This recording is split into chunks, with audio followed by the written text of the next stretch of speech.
Will Lauder, is that it? Lauder? Lauder. Lauder. Yeah. Okay, Will Lauder, a professional hockey player, right? At age 16. Well, that's terrific.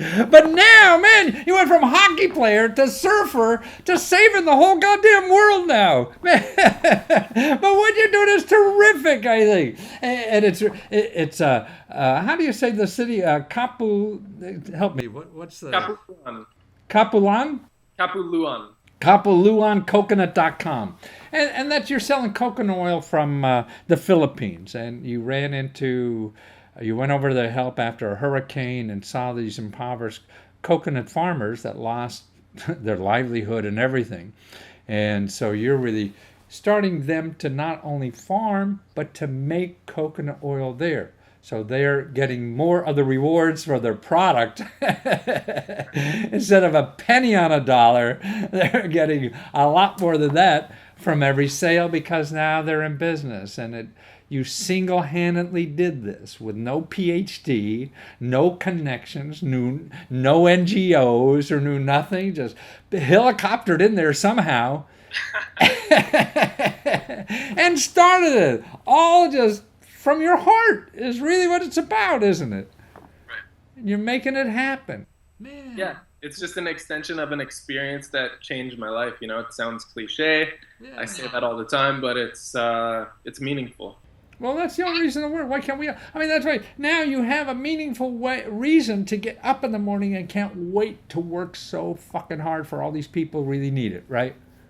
Absolutely. I mean, whenever you have a shitty day or Yeah. something goes wrong, I think about my friends in the Philippines and what they've been through, and how difficult some of their lives are and the challenges they face. We got. So sitting in traffic for an extra 5 minutes really is probably maybe the worst thing that happened to you today. I have a car. I mean, Right, right. Yeah. But more importantly, you got a passion to get up, to do something productive with your talent and your skills, and you're using the heck out of them, right? To help, could be thousands or even millions of people someday, that are in poverty over there, Manila, as coconut farmers. But your coconut oil is terrific. And they're making it right on the ground there in the Philippines. They're not selling coconuts here, right? And making it here in the United States. You're making it there, so they get a bigger piece of the action. Yeah.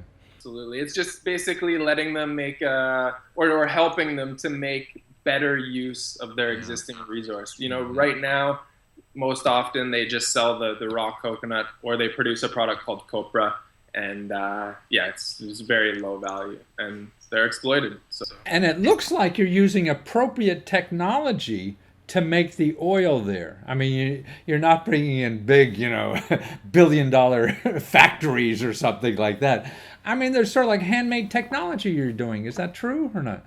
yeah, absolutely. I mean, we wanted to have like a quadruple bottom line and include culture uh, as a part of that. So you go into these impoverished communities that they've had sort of a way of life for a long time, and it's simple. And you know, sometimes we think about that and think that our life or North America or whatever is better. But then we often want to go vacation in places like these because they're tranquil, they're quiet, they're peaceful, they're beautiful. And to go in and say that we have a better way and that we're going to build this huge factory and put everyone in white jackets and stuff like this is ridiculous. So have a great impact on the community, but very little or no impact on the culture, and really just work hand in hand with the farmers to make better use of the resource in a manual way that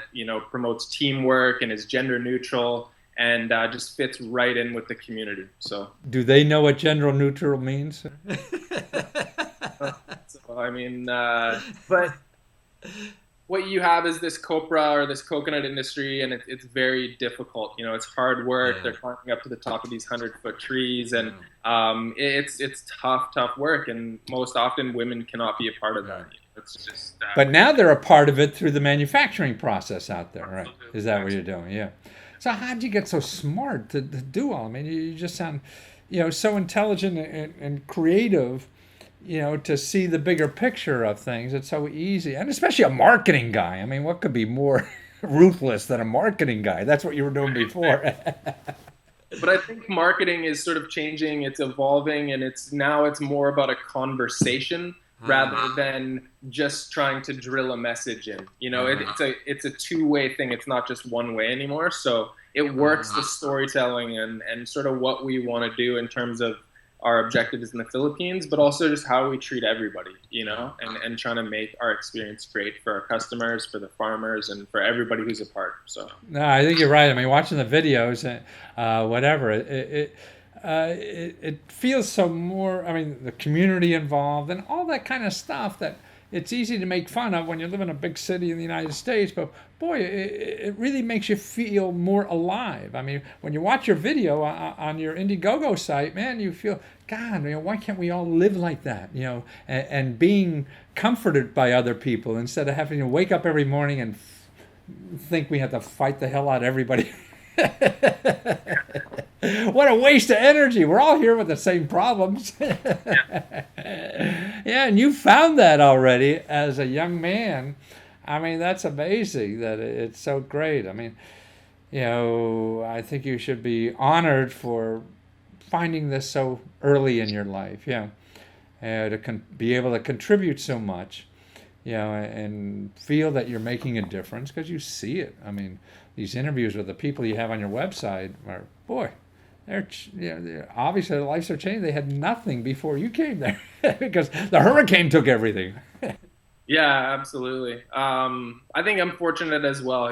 Things happen in life, and I just ended up on this path, and I wasn't really expecting. I was actually working on another business before I went to the Philippines after Typhoon Haiyan, and it just stuck with me. I just couldn't forget it, and it was there for a reason. So yeah. But what was the other business? It was like a tech sort of business. It was a mobile and web application for surfing and snow, specific properties. So it was kind of Airbnb kind of thing, but more focused on experience. So yeah, well, that's more yuppie kind of stuff to do, right? When I started thinking about what I wanted to do with Kapuluan, it wasn't really very hard to just let that business slide a little bit and start doing something more meaningful. Well, good for you. Now, how can we get the oil? Now, are you packaged and ready to ship now, or is it going to take some time? Yeah, so we have a raw organic coconut oil on our website right now that people can purchase. And what we're doing on Indiegogo is implementing this handmade DME coconut oil, and that's the objective in the Philippines. DME means what? DME means direct micro expelling. And see, I didn't go as much school as you did, so I don't know what all this means. It's a way of processing coconut oil that was invented by a fellow by the name of Dan Etherington.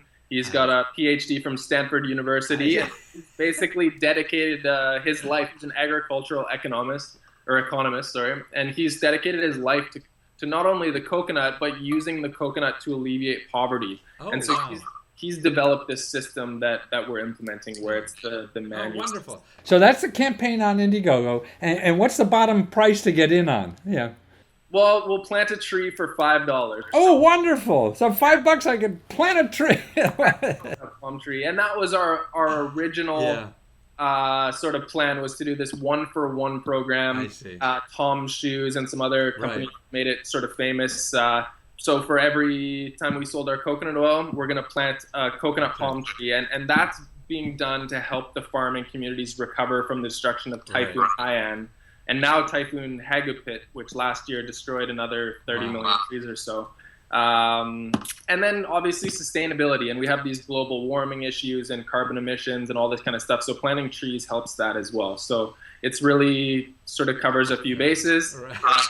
But how much to get the new oil that's coming out?